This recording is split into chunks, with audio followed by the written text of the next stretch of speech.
두 번째 사연, 이것도 사실 비슷한데 여기는 조금 더 총체적 난국이거든요. 네. 읽어드릴게요, 빠르게. 안녕하세요. 일산에 사는 30대 워킹맘입니다. 부모님께 도움 없이 20대 중반에 결혼해서 맞벌이를 하며 가정을 꾸리고 있습니다. 뭐라도 해보겠다는 생각에 비트코인이 한창일 때 1억 대출을 받아 투자했는데 그것도 날아가고, 부동산 투자해보겠다고 청약 넣어서 당첨됐는데 뭐 이런저런 사정으로 포기하고, 그 뒤에 10억이 오른 거 보고 땅을 치고 후회했습니다.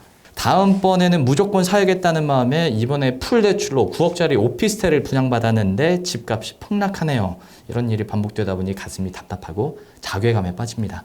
이러다 보니 자꾸 비교가 되면서 다른 사람이 미워지네요. 그냥 남편이 벌어다 주는 돈 쓰면서 집에서 아기 키우며 사는 동서가 밉습니다.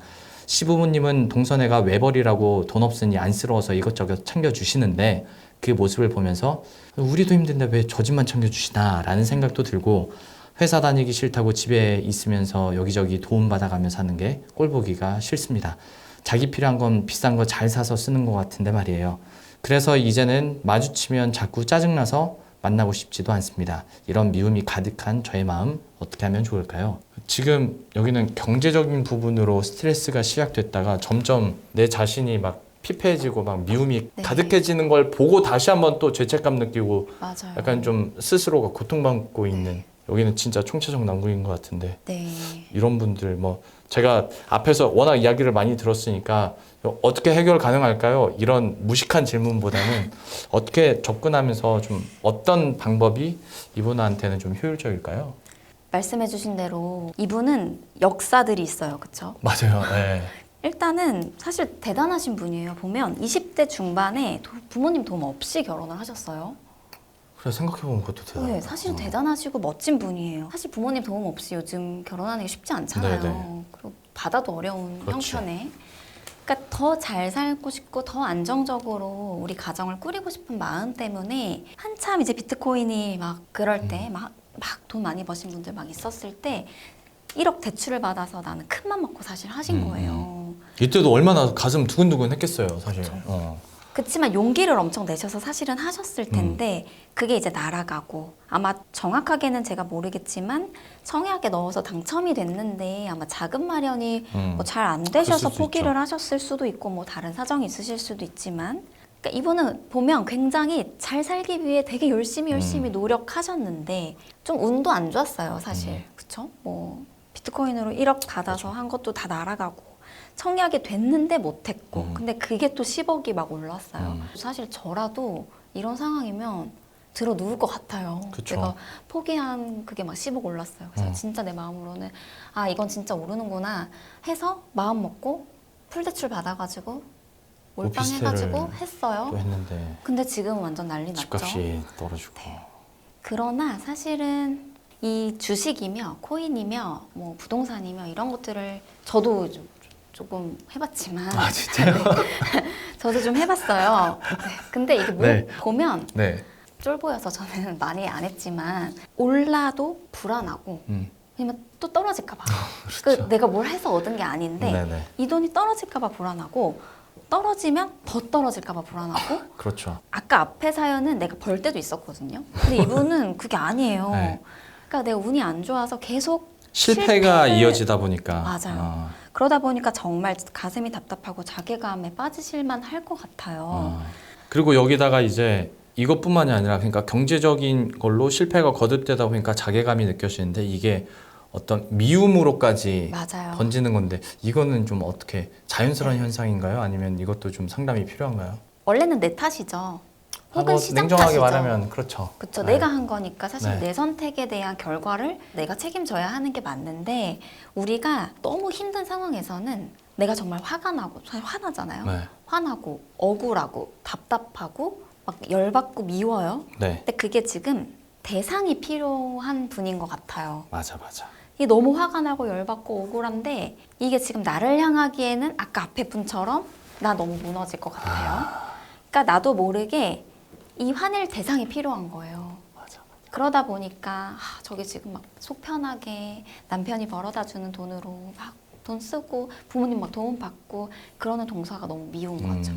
근데 사실은 이 사람이 정말 미운 건 아닐 거예요. 그거를 마음 깊이는 아실 거예요. 근데 지금 내 상황이 너무 여유가 없고 너무 답답하고 지금 이 억울하고 화가 난 마음이 향할 곳이 없다 보니까 그게 동서를 탓하기도 하고 남편을 탓하기도 하고 이렇게 가는 거죠. 그러면서 또 못난 내 모습을 발견하게 되기도 하고 그렇지만 저는 만약에 이런 분이 이제 저에게 상담을 받으신다고 하면 저는 괜찮다고 할 것 같아요. 미울 수 있죠. 아주 얄미울 수 있죠. 좀 그런 내 모습이 좀 못나 보이긴 해도 어쩌겠어요. 우리 누굴 미워하더라도 지금 이 순간에 내가 버티고 이거를 좀 견뎌가면서 해결하면 그래서 내가 이게 충분히 내 안에서 소화가 되고 나면 더 이상 동서 미워지지 않을 거고 그리고 나면 아 내가 그때 나의 어떤 문제들로 동서를 미워했었다라고 하는 마음까지도 분명히 가거든요.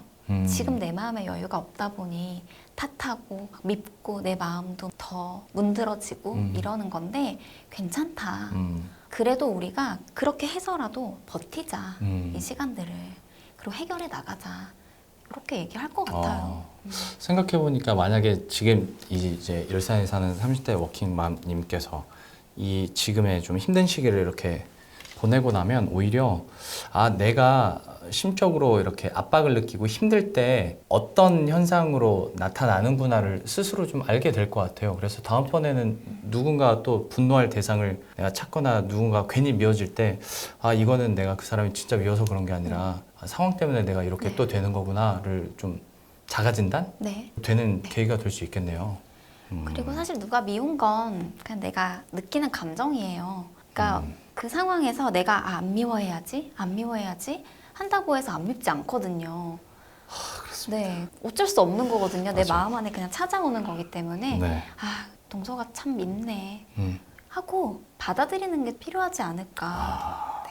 그럴 수 있잖아요. 사연을 받다 보니까 제가 상담받는 느낌이 많이 듭니다만 어떤 식으로 이런 문제 해결이 되고 여러분들의 어떤 마음의 병이 치유될 수 있는지에 대한 저희가 계속 좀 다른 이야기이긴 합니다만은 같은 방법론과 방향성을 가지고 계속 힌트를 드리고 있는데요. 여러분들도 영상 보시면서도 좀 힐링이 됐으면 좋겠고 어떤 도움이 필요할 때는 용기 내셔서 이런 좀 계기를 만드시면서 지금의 위기들을 참 잘 좀 넘기셨으면 하는 바람도 있고 그 바람 때문에 저희가 이 컨텐츠를 만든 거니까 도움이 됐으면 좋겠습니다. 근데 듣다 보면 또 문득 든 좀 엉뚱한 생각 중에 하나가 소장님 같은 경우에는 소장님 안에 마음에 병이 생기거나 이제 마음 건강이 그러니까 약해졌을 때 네. 어떻게 하세요? 다른 사람한테 상담을 받으세요? 아니면 본인 스스로 뭔가 치유할 수 있는 방법이 있으세요? 저도 상담받고. 아 그래요? 네, 그렇죠. 아, 전문가인데도 네. 그럼요. 스스로 자가 치유를 해야 되는 거 아닙니까? 네. 뭐 자가 치유를 할 때도 있죠. 그러니까 네. 뭐 예를 들면 저도 계속 제 마음을 들여다보고 나는 왜 그랬지? 그게 나한테 무슨 의미였지? 난 뭘 상실했지? 내 마음 지금 어떻지? 저도 스스로를 굉장히 자동적으로 많이 돌아보죠. 근데 사실 그게 안 될 때가 많아요. 자기 객관화는 잘 안 될 거잖아요. 그렇죠. 그리고 이게 머리로 아는 것과 아, 맞아. 실제 내 마음은 다르잖아요. 맞아. 네. 이제 그럴 때는 저도 아 이건 상담 받아야 된다라고 생각하면 선생님들을 찾아가고 혹은 동료들도 많이 보는 것 같아요. 저는 이제 같은 일을 하는 그러겠네요. 동료들과 같이 좀 이런 얘기들을 나누고 그러면서 어떤 부분 좀 해소하고 하는 것 같아요. 네, 그거 좋네요. 저도 그리고 필요하면 약 먹습니다. 아, 그래요? 오, 소장님도 똑같은 사람이었구나. 라는 생각을, 그렇구나. 마지막으로 참 여러 가지 이야기 오랫동안 했는데요. 그러면 이거 좀 마지막 질문이니까 약간 형이상학적인 질문, 그러나 네. 좀 구체적인 답변 해주시면 감사하겠습니다. 소장님께서 생각하시는 소위 좀 멘탈이 강해지는 법이 따로 있습니까? 멘탈이 강해지는 법 네. 우리 모두의 소원이에요, 사실 직장인들의. 어렵네요. 어렵죠. 네. 뭐 이렇게 해야 멘탈이 강해진다라기보다 저는 지금 두 가지가 생각이 나는데 네. 하나는 아까 전에 제가 뭐 우울과 불안에서도 설명드렸듯이 내가 자꾸 지나간 과거를 본다거나 아니면 아직 오지 않아서 알 수 없는 미래를 계속 생각하면 불안하니까 네. 그냥 지금 이 순간만 생각하고 산다. 저는 이게 좀 멘탈이 강해질 수 있는 가장 심플한 방법이 아닌가. 네. 뭐 앞으로 집값이 어떻게 되고 뭐 이런 거 상관없이 또 과거에 내가 얼마를 잃어버렸고 상관없이 일단 오늘 내가 잘 곳 있는가? 어. 뭐 조금 더 나아가서 뭐 내일 정도? 내일 나는 그래서 밥 못 먹고 사나? 아니네. 일단 오늘 하루. 순간적으로 감사하게 되네요. 네. 그렇게 지금 이 순간을 살려고 하는 것, 그것이 일단 멘탈이 강해질 수 있는 방법 중에 하나인 것 같고, 또 하나가 생각이 난 거는요. 특히 우리나라, 우리 사회는 굉장히 이렇게 시선을 많이 의식하잖아요. 네. 그 남들과 비교를 정말 많이 하잖아요. 사실은 저는 주식도 그렇고, 뭐 코인이며 부동산이며, 기본적으로 우리가 우울하고 불안할 수밖에 없는 이유는 비교에서 온다고 생각해요. 맞아요. 남들은 이런데 나는 어떻고, 그런 데서 우리의 멘탈이 자꾸 바사삭 부서지는 것 같거든요. 맞아요. 맞아요. 그래서 그런 경우를 좀 고려해 본다면 계속해서 나를 생각하는데, 그러니까 주변을 돌아보기보다 나를 생각하는데 내가 뭘 원하지? 그러니까 보통 사람들은 이 정도 집에서 뭐 이 정도 위치에 이 정도 평수에서 뭐 이렇게 살기를 원한다면 내가 정말 나도 그런 것을 원하는가? 나는 삶에서 뭘 원하지? 좀 이렇게 내 안으로 계속 좀 질문들을 가져오는 것. 근데 그게 좀 나에 함몰된다는 것을 의미하진 않아요. 우리가 살아가려면 사실은 이 세상 속에서 살아가야 하고 타인과 더불어 살아가야 하기 때문에 그것들을 당연히 고려해야 하는 것이 맞지만 내가 좀 나의 경계를 좀 잃어버리고 어떤 누군가의 필요로만 산다거나 어떤 누군가가 나에게 요구하는 역할로만 산다거나 혹은 이 세상이 원하는 어떤 기준들로 살아간다거나 이런 분들이라면 그때는 좀 내가 나를 좀 챙기고 나를 보호하고 내가 나는 뭘 원하고 뭘 좋아하고 어떻게 살고 싶은지 이런 부분들을 좀 질문해 가는 것도 내 멘탈을 좀 강하게 하는 방법 중에 하나이지 않을까. 이 두 개가 사실 참 중요한 것 같아요. 지금 이 순간에 집중하고 그리고 나에게 좀 집중하면 멘탈이 네. 맞아요. 항상 외부로부터 오는 스트레스는 저도 어떤 비교나 그런 데서 많이 오는 것 같아요. 맞아요. 지금 이 순간 나에 대해서 조금 더 집중하는 시간을 여러분들이 가지신다면 지금보다 이 바사삭한 멘탈이 조금 더 그래도 더 좋아지지 않을까, 강해지지 않을까 팁까지 한번 들어봤습니다.